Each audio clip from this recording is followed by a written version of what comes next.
जब अयांश ने shopping mall के एंट्रेंस पर पूछा तो उसने देखा मॉल अभी भी ओपन नहीं हुआ था, जिससे उसने अपने हाथ में पहने घड़ी में वक्त देखा। ये अभी सुबह के 6 बजे थे, जिससे वो समझ गया कि वो काफी पहले ही आ गया है।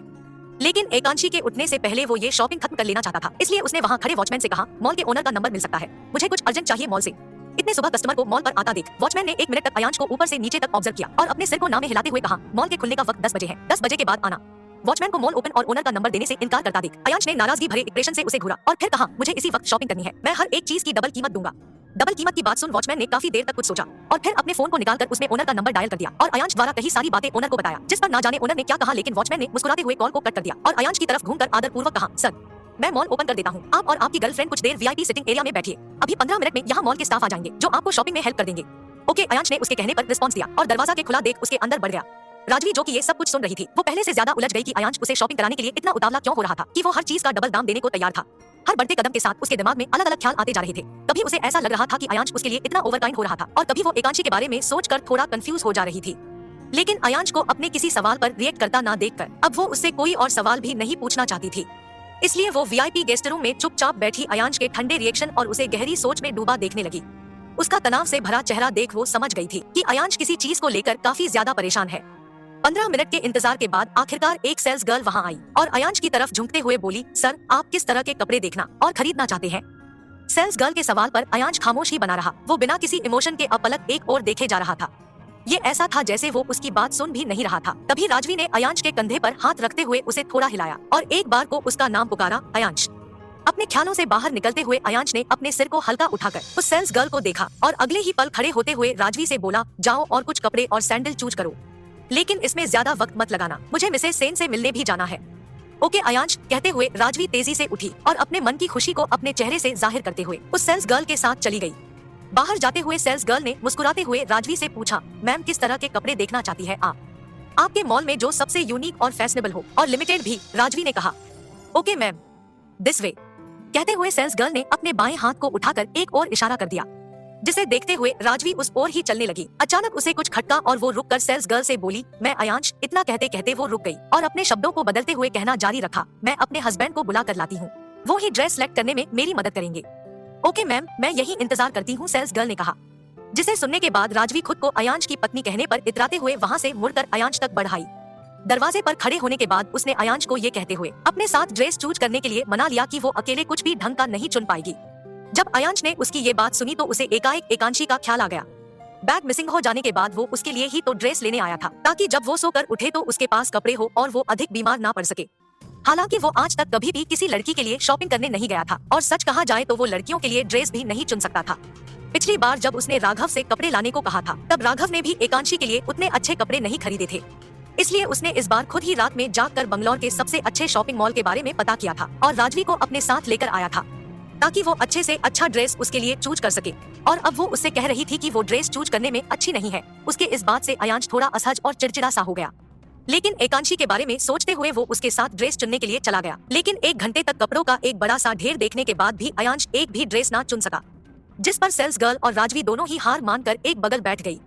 अब अयांश को और अधिक कंफ्यूजन में देख राजवी से रहा नहीं गया और वो बिल्कुल उबाऊ सी आवाज में बोली, अयांश, अगर तुम्हें सभी कपड़ों में नुक्सी निकालना था तो मुझे यहाँ लेकर आई ही क्यों? क्या तुम्हें इतनी समझ है कपड़ों की? सभी के नेक और लंबाई चेक कर रहे हो। अगर ड्रेस की नेक थोड़ी गहरी हो ही जाएगी तो कौन सा पहाड़ टूट पड़ेगा? वैसे भी मुझे कोई प्रॉब्लम नहीं है डीप नेक और मिनी ड्रेसेस से। अयांश, जो कि अभी भी ड्रेसेस ही देख रहा था, अचानक से राजवी की बात सुनने के बाद रुक गया और अपने सिर को उसकी तरफ घुमाते हुए अपने भौहों को ऊपर उठाए बोला, मुझे बहुत फर्क पड़ता है डीप नेक से। I don't want my woman to wear such clothes. Rajvi से इतना कहने के बाद अयांश उस सेल्स गर्ल की तरफ बढ़ा और बिल्कुल सामान्य तरीके से बोला, मैं कुछ फुल नेक के घुटने तक का लिमिटेड एडिशन या फिर। अयांश के मुंह से माय वुमन सुनकर राजवी को अब ये पूरी तरह समझ आ गया कि अयांश एकांशी का जिक्र कर रहा था। वो उसके लिए शॉपिंग करने आया था और वो कब से समझ रही थी कि अयांश उसे शॉपिंग कराना चाहता है। इतने एक्सपेंसिव चीजें डबल कीमत में खरीद कर वो उससे फिजिकल रिलेशन में आना चाहता है। लेकिन अब जब उसने एकांशी का जिक्र इतनी साफ तरीके से कर दिया था तो राजवी गुस्से से अपने हाथों की मुट्ठी बनाकर उन कपड़ों के ढेर को घूरने लगी थी। इस वक्त उसका दिल कर रहा था जैसे वो या तो उन कपड़ों को जला दे या फिर एकांशी को। अपने गुस्से को नियंत्रित न कर पाने की वजह से उसने अपने हाथ को कैबिनेट पर मारा और खुद में ही कहने लगी, अब और नहीं एकांशी राठौड़, अब और नहीं। मुझे कुछ ऐसा करना ही होगा जिससे ये एकांशी नाम का कांटा मेरे अयांश तक के पहुंचने के रास्ते से हमेशा के लिए हट जाए। इधर अयांश ने अपने मन के हिसाब से पूरे 18 जोड़े कपड़े सेलेक्ट कर लिए और कुछ लिमिटेड एडिशन हील्स बैग के साथ साथ मेकअप एसेंशियल भी सेलेक्ट कर लिया। हालांकि इन सभी में उस सेल्स गर्ल ने उसकी बहुत मदद की और ये जानने के बाद कि ये सारी चीजें एकांशी के लिए है, राजवी उत्साहहीन हो गई और बेमन से सारी चीजों को देखने लगी। कुछ आधे घंटे बाद अयांश ने सभी खरीदे गए सामानों का बिल पे किया और शॉपिंग बिल को अपने कोट के पॉकेट में रख लिया ताकि एकांशी को ये पता ना चल सके कि वो उसके इस्तेमाल के चीजों के लिए डबल पेमेंट करके आया था। एक बार बिलिंग का काम खत्म करने के बाद जब वो होटल के एंट्रेंस तक बढ़ने लगा तब उसे एक कॉर्नर में किड्स स्वीट नजर आया और वो बिना किसी झुंझलाहट के उस तरफ ही बढ़ गया। वहाँ से कुछ कैडबेरी चॉकलेट उठाते हुए उसे याद आया कि एकांशी जो बैग लेकर ऑफिस आती है उस बैग में हमेशा ही 3-4 कैडबेरी चॉकलेट्स मौजूद होते ही है। और तो और यहाँ आने से पहले उसने जुहू के मेंशन वाले फ्रिज में भी काफी चॉकलेट देखे थे, इसलिए जब उसने काफी सारे चॉकलेट्स वहाँ से उठा लिया तब उसके लिए उसने पेमेंट करना चाहा, लेकिन सेल्स गर्ल ने अयांश को इनकार करते हुए कहा, यह फ्री है। जब भी मॉल में पेरेंट्स अपने बच्चों को लेकर आते हैं तब हम उन्हें ये देते हैं, आप इसे ले जा सकते हैं। वापस होटल में आने के बाद अयांश ने राघव को कॉल किया और उसके नीचे आ जाने तक उन सभी बैग्स को, जो कि लगभग 32 थे, अपने जख्मी हाथ में लिए वेटिंग एरिया में खड़ा रहा। वहीं राजवी, जो कि अब तक जलन से खुद के अंदर निराशा महसूस करने लगी थी, उसने अयांश के चेहरे पर एक संतुष्ट और उसके स्वभाव से परे मुस्कान को देखा। तब वो सोचने लगी कि अयांश ने अपनी लाइफ में शायद पहली किसी लड़की के लिए शॉपिंग किया था और वो लड़की एकांशी थी, ना कि वो खुद। इस बात से वो और अधिक डिप्रेस हो गई और उसकी सांसें भी कुछ अस्थिर होने लगी, जिससे उसने जल्दी से अयांश के हाथ से चॉकलेट्स के पैक को छीनते हुए कहा, मैं तुम्हारे लिए अपनी नींद खराब करके शॉपिंग गई और तुमने मुझे क्या दिया? I want this chocolate. उसके इस तरह अचानक से चॉकलेट से भरे बैग को छीन लेने पर अयांश की भौहें नाराजगी से ऊपर को उठ गई और उसने वापस से बैग को छीनते हुए बिल्कुल किसी बच्चे की तरह कहा, जाओ जाकर अपने पैसे से खरीदो, ये तुम्हारे लिए नहीं है। राजवी अपनी आंखें सिकोड़े हैरानी से बोली, अपने पैसों से? सीरियसली? तो क्या एकांशी इसे खुद से खरीद नहीं सकती थी? पैसे तो उसके पास भी है, फिर तुमने अपने पैसे क्यों खर्च किए? राजवी के सवालों से परेशान होकर और एकांशी के लिए खरीदे चीजों को उसे ना देने के लिए उसने गंभीर भाव से डांटते हुए कहा, बिकॉज मेरे पैसे पर उसका हक है और मैं तुम्हें ये नहीं देना चाहता। अयांश को एक प्राइसलेस चॉकलेट के लिए यूं बच्चे की तरह एक्टिंग करता देख राजवी को हैरानी हुई, क्योंकि वो ये सब कुछ एकांशी के लिए कर रहा था। एक लड़की के लिए अयांश आदित्य सुबह 6 बजे एक शॉपिंग मॉल को ओपन करवाता है, वो भी इस शर्त पर कि वो हर चीज की डबल कीमत देगा। और तो और वो अपनी सीरियस इमेज को भूलकर उससे एक चॉकलेट के लिए झगड़ा भी कर रहा था। कहीं सच में वो एकांशी के लिए फील तो नहीं करने लगा? इस बारे में सोचते हुए राजवी उसे छोड़कर आगे बढ़ने लगी और मन में ही एकांशी को अयांश से दूर करने का प्लान भी तैयार करने लगी। इधर नीचे आने पर राघव ने अयांश को काफी सारे बैग्स को पकड़े देखा तो वो जल्दी से दौड़ते हुए उसके करीब आ गया और उसके हाथ से सारे बैग्स को लेते हुए चिंतित भाव से बोला, सर आपका हाथ इंजर्ड है, आप इतने केयरलेस क्यों हो खुद को लेकर? अयांश राघव को सारे बैग्स देते हुए बोला, जाओ इन सभी बैग्स को किसी स्टाफ से मेरे रूम में पहुंचवा दो और उसके बाद मुझे लाउंज एरिया में आकर मिलो, मिसेस सेन वहाँ आ रही है। बैग को ले लेने के बाद उसमें झांकने पर राघव ने जब उसमें लड़कियों के ड्रेस और सैंडल देखे तो अनायास ही उसकी आंखें फैल गई और उसने लगभग चिल्लाते हुए कहा, आप मिसेस आदित्य के लिए शॉपिंग करने गए थे, वो भी इसलिए क्योंकि उनका बैग खो गया है। उसके इस तरह के सवाल पर अयांश ऑकवर्ड हो गया और हड़बड़ाहट में कोई अटपटी बात ना बोलने के डर से उसने अपने एक्सप्रेशन को थोड़ा रूड किया और थोड़े कर्कश भाव से बोला, तुम मुझसे ज्यादा सवाल नहीं करने लग गए हो, एकांशी को पता नहीं चलना चाहिए कि ये मैं लेकर आया हूँ। Okay sir. इतना कहते हुए राघव मुड़ा और भारी भरका बैग को उठाए वहाँ से जाते हुए सोचने लगा कि वो एकांशी को क्यों नहीं बताएगा कि ये सब अयांश लेकर आया है। ऐसा करने में उसे खुशी होगी कि वो एकांशी को अयांश के फिक्र के बारे में बता सके और इस वक्त उसे अयांश की बात मानने का कोई इरादा नहीं था। उधर नींद में होने की वजह से एकांशी को ये एहसास नहीं हुआ कि वो बेड पर नहीं बल्कि सोफे पर सो रही है, जिससे जब वो करवट बदलने लगी तब अचानक ही वो लुढ़क कर फर्श पर गिर गई और उसके सिर और कमर के पिछले हिस्से पर चोट लग गई। एक आउच की आवाज के साथ वो धीरे धीरे फर्श से उठकर सीधा बैठी और अपने कमर को सहलाने लगी। तभी उसे कमरे के दरवाजे पर राघव के दस्तक देने की आवाज सुनाई पड़ी और वो खुद को अयांश के शर्ट में देखकर जल्दी से चिल्लाई, बस 10 मिनट में खोलती हूँ, अगर कुछ अर्जेंट ना हो तो प्लीज बाहर ही इंतजार कर लीजिए। बाहर से आवाज आई, ठीक है मिसेस आदित्य। राघव से इतना सुनने के बाद एकांशी जल्दी से उठी। तभी उसे ख्याल आया कि अयांश तो अभी बेडरूम में ही होगा, इसलिए वो बिना कोई शोर किए अपने फैलाए कपड़े को समेटकर दबे पांव से बेडरूम तरफ बढ़ने लगी ताकि वो शॉवर लेकर उन सूख चुके कपड़ों को पहन सके। कमरे के अंदर दाखिल होने से पहले उसने दरवाजे पर नॉक करके ये सुनिश्चित किया कि अयांश उसे अंदर आने देना चाहता है या नहीं, लेकिन दरवाजे पर हाथ रखते ही वो हल्का खुल गया, जिससे एकांशी की नजर खाली कमरे में पड़ी। बिस्तर पर एक भी सिलवट ना देखकर उसे राजवी की वही बातें याद आने लगी जो उसने एयरपोर्ट पर कहा था, तो क्या अयांश कल की रात राजवी के साथ था? इस सवाल के मन में आने के बाद उसने अपने सिर और कमर को सहलाना बंद कर दिया और अपने सीने पर हाथ रखे हुए बाथरूम की तरफ चली गई। बाथरूम में शॉवर के नीचे खड़े होने के बाद भी उसने अपने सीने से हाथ नहीं हटाया और उसकी आंखें आंसुओं से भर गई, जो कि शॉवर के पानी के साथ ही नीचे गिरने लगी। अयांश और राजवी के रिश्ते के बारे में सोचते हुए उसे अपने दिल में तकलीफ महसूस हो रही थी। ये एक ऐसी तकलीफ थी जो वो अयांश के मिसबिहेव करने पर भी महसूस नहीं किया करती थी। अपने दिल के दर्द के आगे उसे अपने सिर और कमर का दर्द फीका लगने लगा था। शॉवर लेने के बाद भी उसका दिल अंदर ही अंदर रोए जा रहा था। लेकिन तब भी बाहर जाने से पहले उसने अपने चेहरे पर एक नकली मुस्कान कायम किया और दरवाजे को खोल दिया। दरवाजे के बाहर राघव को ढेर सारे बैग्स के साथ खड़ा देख उसने हमेशा की तरह पोलाइट भाव से कहा, सॉरी मैं शावर ले रही थी, और बैग की तरफ इशारा करते हुए बोली, इतने सारे बैग्स कहाँ लेकर जा रहे हैं आप? एकांशी के सवाल पर राघव ने अपने चेहरे पर अजीब से सिकन लिए। पहले अंदर आने के बारे में पूछा और फिर अंदर लिविंग रूम में आने के बाद उन सभी बैग्स को सोफे के ऊपर रख दिया। बैग को ठीक तरह से रखने के बाद उसने अपने आप को सीधा किया और उस तरफ इशारा करते हुए कहा, मिसेज आदित्य ये सारे कपड़े और आपकी जरूरत की चीजें हैं। जो कि सर, अभी वो इतना ही बोल पाया था कि तभी उसका फोन रिंग करने लगा, जो देखने पर उसे अयांश की कॉल मालूम हुई, जिससे उसकी बात अधूरी ही रह गई और वो बात करते हुए एकांशी को इशारे से बाय बोलकर वहाँ से तेजी से दौड़ते हुए चला गया। उसे अयांश के कॉल पर इस तरह से भागता देख उसके चेहरे पर एक छोटी सी स्माइल आ गई, जो कि उसने शॉवर लेते हुए खो दी थी। बैग्स की तरफ ध्यान जाते ही उसने अचरज भाव से कपड़े कहा और उसमें से सारे ड्रेस को निकालकर देखने लगी। इतने सारे हाई ब्रांड के ड्रेस, मेकअप, सैंडल और कुछ ज्वेलरी को देखते हुए उसे समझ नहीं आया कि आखिर अयांश ने उस पर इतना खर्च क्यों किया, जबकि कंप्लेन करने के बाद उसे बैग मिल ही जाएगा। कुछ ड्रेसेस को देखते हुए उसे बिल का ख्याल आया और उसने सारे बैग्स में बिल ढूंढना शुरू कर दिया। काफी ढूंढने के बाद उसे बिल तो नहीं मिला, लेकिन एक छोटे से बैग में ढेर सारी कैडबेरी चॉकलेट नजर आ गई। कल रात को छींक और सर्दी की वजह से वो ठीक से खा नहीं पाई थी, इसलिए उसने सारे कपड़ों और ज्वेलरी के बारे में सोचना छोड़कर उस चॉकलेट से भरे बैग को उठा लिया और सोफे के एक बगल बैठकर उसमें से एक कर लगभग 8 चॉकलेट खा गई। इधर होटल के बड़े से हाल में अयांश एक 52 साल की महिला के साथ बैठा हुआ था। वो महिला दिखने में काफी अमीर और अपने उम्र के हिसाब से काफी यंग भी लग रही थी। उसके बालों को अच्छे से सेट करके पीछे एक जुड़ा बनाया गया था और उसने एक सिंपल लेकिन एक्सपेंसिव साड़ी पहन रखी थी। अपने चेहरे पर मुस्कान लिए वो अयांश को एकटक देखने लगी, जिस पर अयांश बेमन से ही उठा और उसकी तरफ बढ़ने के बाद झुककर उस महिला के पैरों को छू लिया। लेकिन पैरों को छूने के 1 सेकंड बाद ही वो ऐसे खड़ा हुआ जैसे वो अभी अभी किसी के आगे झुका ही नहीं था। उसके हमेशा की तरह पैर को छूने में जल्दबाजी को देखते हुए उस महिला ने कहा, पहली मीटिंग से सिखा रही हूँ, तुम आज तक नहीं सीखे। चलो बैठ जाओ अपनी जगह पर और बताओ कि प्रोजेक्ट का प्रेजेंटेशन शो नहीं कर सकते। मिसेज सेन, एक लंबी चुप्पी के बाद अयांश ने कहा और अपने सामने रखे ब्लैक कॉफी के कप को उठा लिया। कॉफी के एक सिप अपने मुंह में लेने के बाद उसे अपने मुंह में कॉफी की कड़वाहट महसूस होने लगी, जो धीरे धीरे उसके गले के नीचे उतर गई। उसके बाद ही उसने फिर कहना शुरू किया, कुछ फाइलें हमारे प्रोजेक्ट मैनेजर द्वारा खो दी गई है, आज शाम या कल तक हमें मिल जाएंगी, उसके बाद हम आपको प्रेजेंट कर देंगे। अयांश, तुम जानते हो ना, मुझे लापरवाह लोग बिल्कुल पसंद नहीं है। तुम्हारा प्रोजेक्ट मैनेजर उन्हीं में से एक लगता है मुझे। मैं हमेशा एक्टिव और रिस्पॉन्सिबल लोगों को अपने आसपास देखना चाहती हूँ। मिसेज सेन ने अयांश के बात पर नाराजगी जताई। मैं आपकी बात से अग्री करता हूँ, लेकिन हम कल तक प्रेजेंटेशन दे देंगे। अयांश ने बात को संभालने की कोशिश की। अयांश की बात पर मिसेज सेन ने अपने लहजे को थोड़ा कड़ा करके कहा, ठीक है, बेहतर होगा कि आइडिया प्रेजेंट करने से पहले अपने प्रोजेक्ट मैनेजर को चेंज कर देना। प्रोजेक्ट मैनेजर को चेंज करने की बात पर अयांश के चेहरे के एक्सप्रेशन तुरंत बदलने लगे। हर एक पल के साथ गहरी सोच में डूबते अयांश के दिल में ये बात कुछ खटकने लगी कि वो एकांशी को इस पोजीशन से कैसे हटा सकता है, और अगर वो ऐसा करता है तब वो कितना दुखी और इंसल्ट फील करेगी।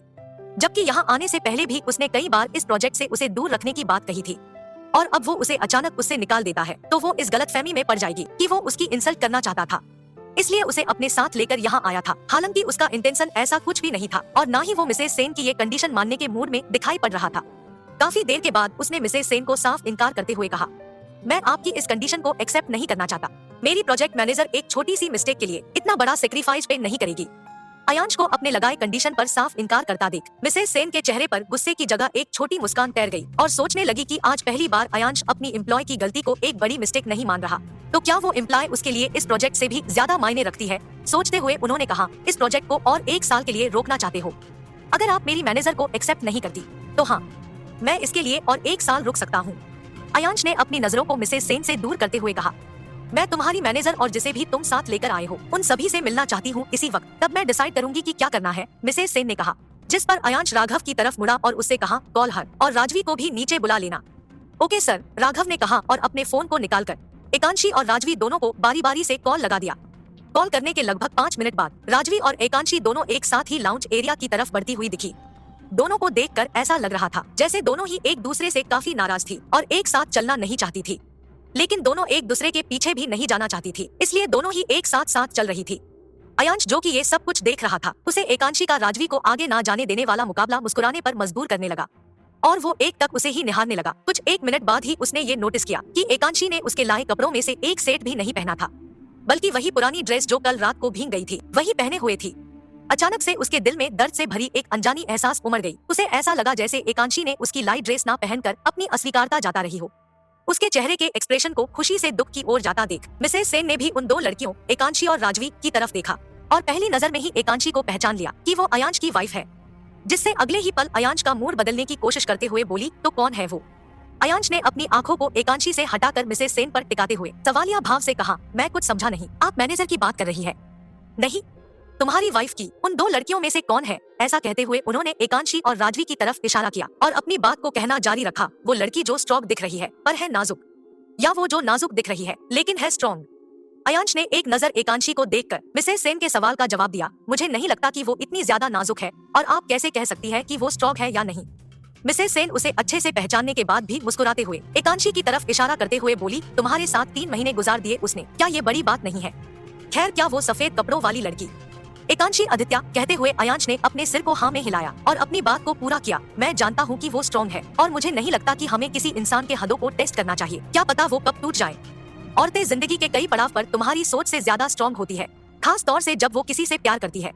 वो तुम्हारे लिए दुनिया इधर से उधर कर सकती है, मिसेस सेन ने कहा। अयांश कॉफी की एक और सिप लेने के बाद एकांशी को एक और नजर भर देखते हुए बोला, हाँ, इसमें कोई शक ही नहीं है, मेरी दुनिया तो उसने पूरी तरह से हिला दी है। अयांश के इस बात पर मिसेस सेन हंसने लगी और राघव, जो कि अयांश के मिसेस सेन से यूं खुलकर बात करने से हर बार की तरह काफी हैरान था, वो भी उसकी इस बात पर मुस्कुरा रहा था। वहीं लाउंज में अयांश के टेबल से काफी दूरी पर लड़कों का एक ग्रुप भी मौजूद था जो एकांशी और राजवी को घूरे जा रहा था। उन लड़कों में से 2 लड़के ऐसे थे जिन्होंने एकांशी को पहले भी देखा था और उसके साथ बदतमीजी करने की कोशिश भी की थी 3 महीने पहले अपने होम टाउन इंदौर में।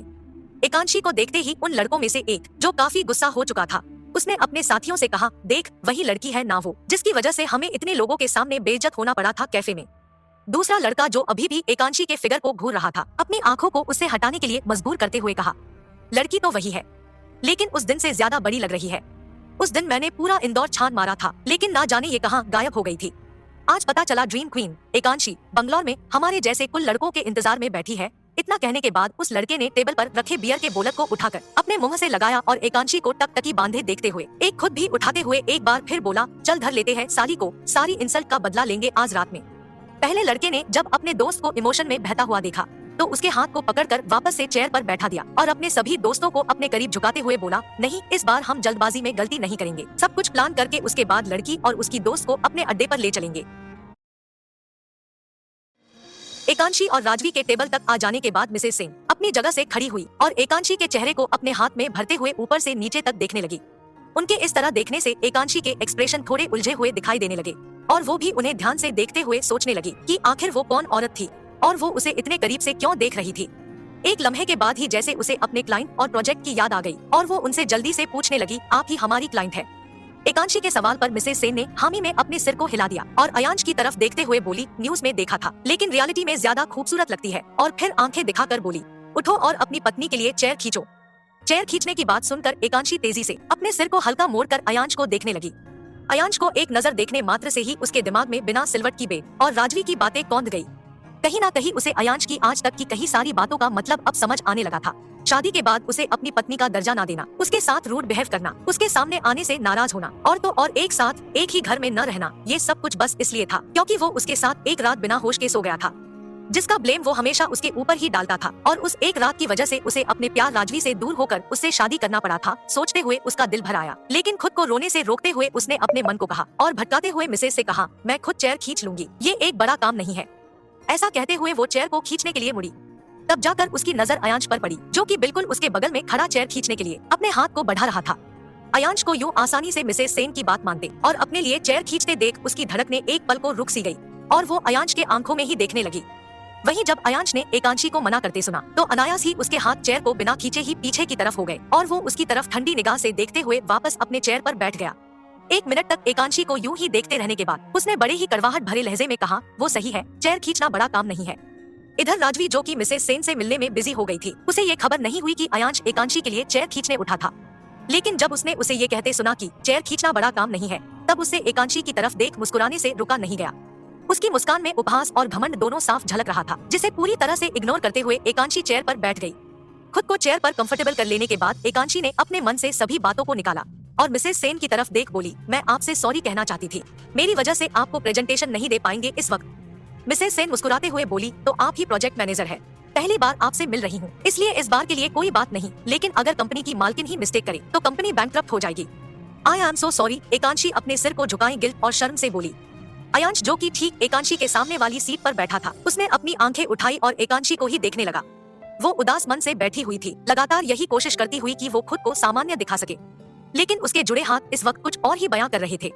अयांश 5 सेकंड तक एकांशी को ही देखता रहा, फिर दूसरी तरफ को मुड़ा और मिसेस सेन का अटेंशन अपनी तरफ घुमाते हुए कहा, मिसेस सेन, अगर आप प्रोजेक्ट मैनेजर से बात कर चुकी है तो क्या हम ब्रेकफास्ट के लिए अपना ऑर्डर प्लेस कर लें? इतना कहने के बाद उसने राघव को एक नजर देखा और उसे वेटर को बुलाने को कहा। सबको नॉर्मली बातचीत करता देख एकांशी की ग्लानि और गलती करने का शर्म धीरे धीरे उसके दिल से पिघल गया और वो एक हल्की मुस्कान अपने चेहरे पर ओढ़े इधर उधर नजरें दौड़ाने लगी। सर्दी की वजह से उसकी नाक अभी भी हल्की गुलाबी नजर आ रही थी और वो कुछ देर पर खांस भी रही थी, जिसे कोई नोटिस करे ना करे, लेकिन अयांश का ध्यान उसी पर गड़ा हुआ था। उसकी हालत को देख उसे समझने में 1 सेकेंड भी नहीं लगा कि एकांशी ने टेबल पर रखी दवा को नहीं खाया है। एक गहरी उबी सी सांस भरते हुए अयांश ने वेटर को अपने लिए एक बाउल स्प्राउट सैलेड और आलमंड मिल्क का ऑर्डर दे दिया। वहीं राजवी ने भी अयांश की ऑर्डर की हुई डिशेज को ही कॉपी करते हुए वही लाने को कहा। मिसेस सेन ने अपने लिए एक एस्प्रेसो ऑर्डर करने के बाद एकांशी से कहा, एकांशी आप भी अपना ऑर्डर दे दीजिए। एकांशी जो कि अभी भी मेनू कार्ड में ही देख रही थी, उसने अपने सिर को उठाने से पहले मेनू कार्ड के एक डिश पर हाथ रखा और मिसेस सेन के बात का जवाब देते हुए कहने लगी, मैंने अभी कुछ देर पहले ही चॉकलेट्स खाई है, इसलिए मुझे ज्यादा भूख नहीं है। इतना कहने के बाद उसने वो वेटर की तरफ देख एक प्यारी से स्माइल देते हुए बोली, एक सैंडविच विदाउट टोमेटो और with extra mayonnaise and butter. Waiter Ekanshi के ऑर्डर को एक छोटे से नोट पैड पर लिखते हुए बोला, और कुछ मैम? एकांशी 2 पलों तक सोचने के बाद बोली, एक cold coffee. Okay ma'am, waiter सब कुछ नोट करने के बाद जाने से पहले बोला। इधर अयांश जो कि एकांशी की सभी बातों को सुन रहा था, उसके दिल में इस बात से खुशी हुई कि एकांशी ने उसके लाए चॉकलेट को खा लिया था और वो इसे मेंशन भी कर रही थी सभी के बीच में। लेकिन जब उसने उसके अनहेल्थी सैंडविच और स्पेशली कोल्ड कॉफी का ऑर्डर सुना, तब उसकी आंखें अचानक ही एकांशी पर जा टिकी।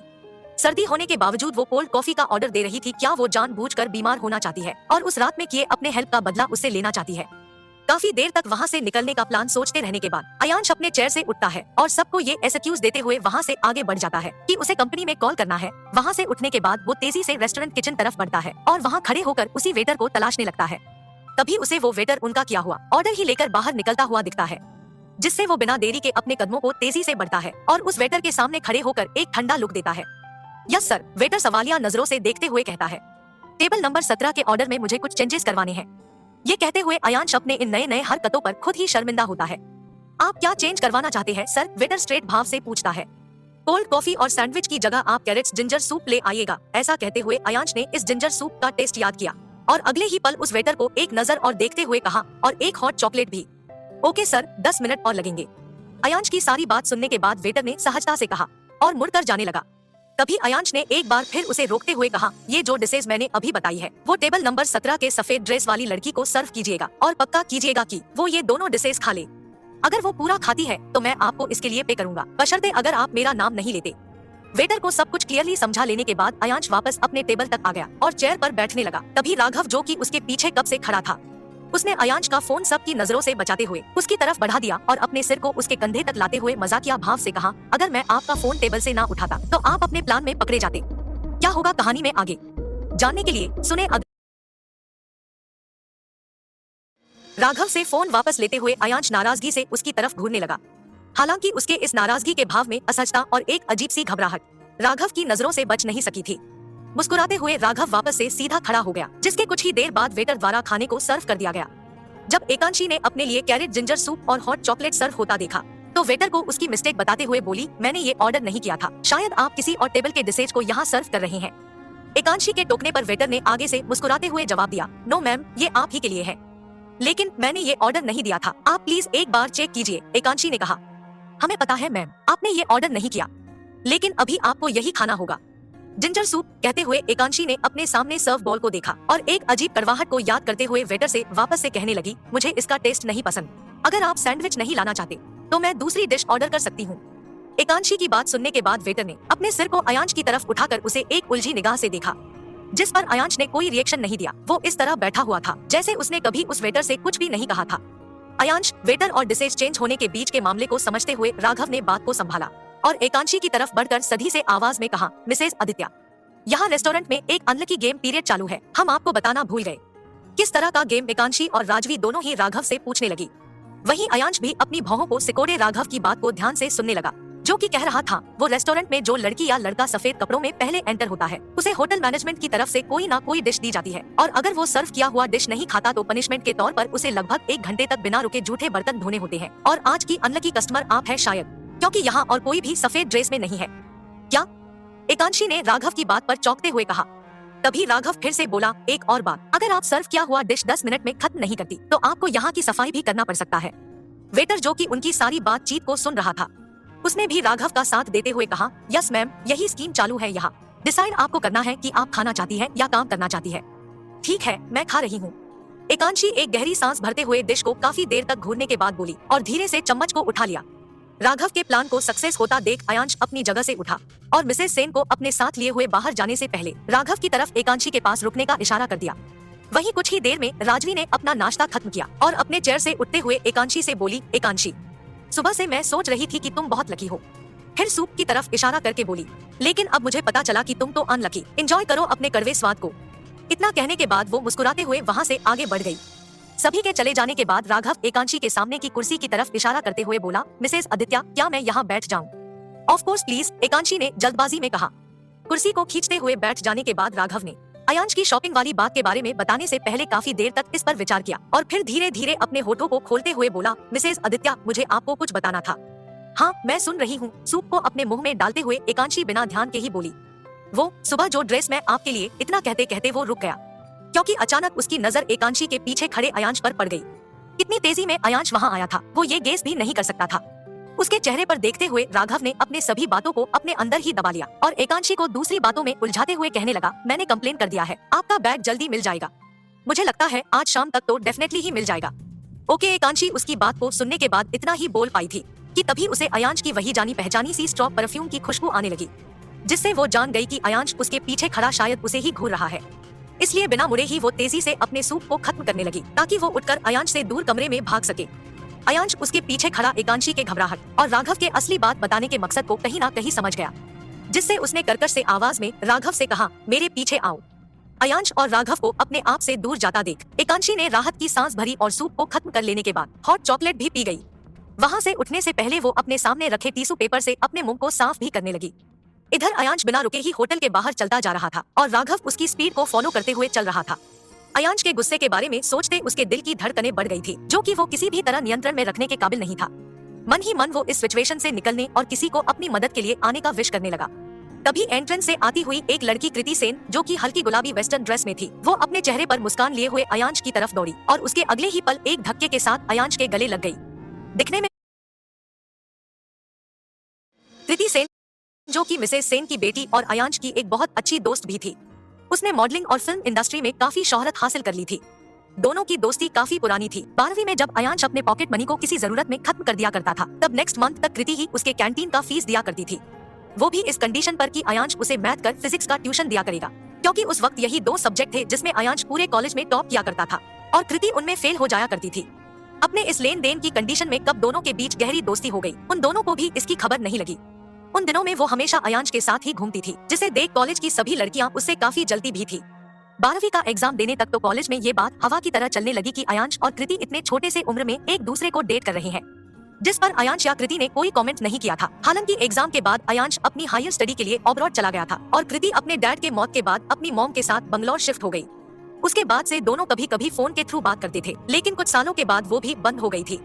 मिस कृति, उस लड़की को देखते ही राघव ने राहत की सांस भरते हुए कहा और अपने माथे पर आए पसीने के बूंदों को पोंछते हुए मन में कहने लगा, आज तो बचा लिया, ये तो मेरे लिए फरिश्ता है।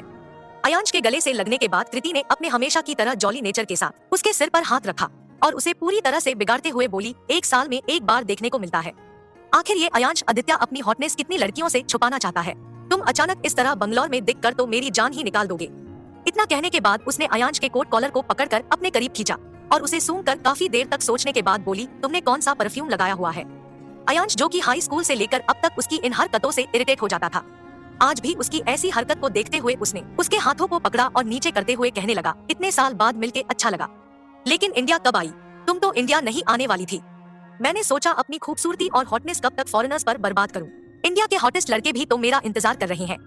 उफ मेरी खूबसूरती, ऐसा कहते हुए वो एक अजीब हंसी हंसी और फिर वापस से अपने नाक को इधर उधर घुमाकर सूखने का नाटक करते हुए बोली, आखिर ये किस तरह की खुशबू है? किस तरफ की खुशबू मिस कृति? राघव आगे बढ़ते हुए बोला और कृति के हाथ को पकड़कर उस पर धीरे से चूमते हुए कहना जारी रखा, आपके जितनी खूबसूरती मैंने देखा नहीं है। मुझे वो मर्द पसंद है जो मेरी तारीफ करते हैं। इस तारीफ के बदले मैं तुम्हें पे करूंगी मिस्टर राघव। इतना कहने के बाद कृति ने राघव के गालों पर एक छोटा सा किस किया और उसके सीने पर हाथ रख मुस्कुराने लगी, जिस पर राघव अपने गाल को सहलाते हुए मुस्कुराने लगा। उसकी नाक और गाल दोनों शर्म से लाल होना शुरू हो गई और राघव ने शर्माते हुए कहा, पहला किस था मेरा हो। ऐसा कहते हुए वो तेजी से अयांश के पीछे छुप गया।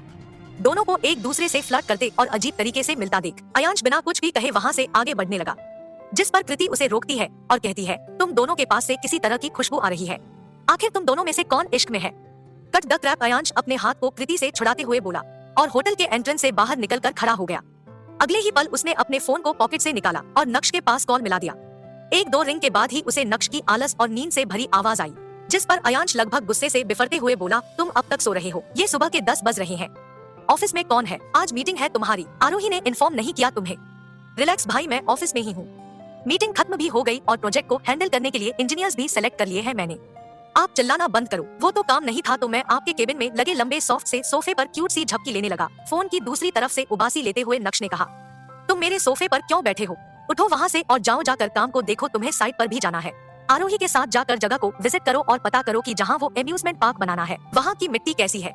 मिट्टी को टेस्टिंग के लिए भेजो। मुझे लगता है वो हमसे कुछ छुपा रहे हैं। अयांश ने नक्श को सीरियस भाव से इंस्ट्रक्ट किया और उसकी हामी भरने का इंतजार करने लगा। अच्छा खासा क्यूट सी झपकी ले रहा था। आपने काम थमा दिया। जा रहा हूँ, शाम को रिपोर्ट भेज दूंगा। खुद तो हनी के साथ हनीमून मना रहे हैं और मुझ बेचारे से गधा मजदूरी करवा। इतना कहते कहते ही उसने फोन पर एक लंबी बीप की आवाज सुनी और अपने कान ने फोन को हटाकर खुद में ही बड़बड़ाने लगा, आखिर ये आदमी इतना अनरोमांटिक क्यों है? इन्हें मुझ जैसे रोमांटिक किंग से लेसन लेना चाहिए। वैसे मेरी रोमांस क्वीन कहीं अपने बॉयफ्रेंड के साथ गुलू गुलू खेलने तो नहीं चली गई? आरोही को ढूंढते हुए नक्श ने अयांश के टेबल पर रखे फोन को उठाया और जल्दबाजी में आरोही के टेबल पर कॉल लगा दिया। जी मिस्टर नक्श। फोन की दूसरी तरफ से आरोही बिल्कुल बिजी से बोली, जिस पर नक्श ने अपने फोन को टाइटली पकड़े हुए ऑर्डर दिया, भाई के केबिन में आओ। जी। इतना कहने के बाद आरोही ने कॉल कट कर दिया और अपनी जगह से उठकर अयांश के केबिन की तरफ बढ़ गई। केबिन का दरवाजा खोलने के बाद उसने नक्श को अयांश के टेबल पर बैठे देखा। उसके मूड में कुछ हल्के तनाव को देखते हुए वो अंदर बढ़ी और पूछने लगी, अब क्या हो गया? अयांश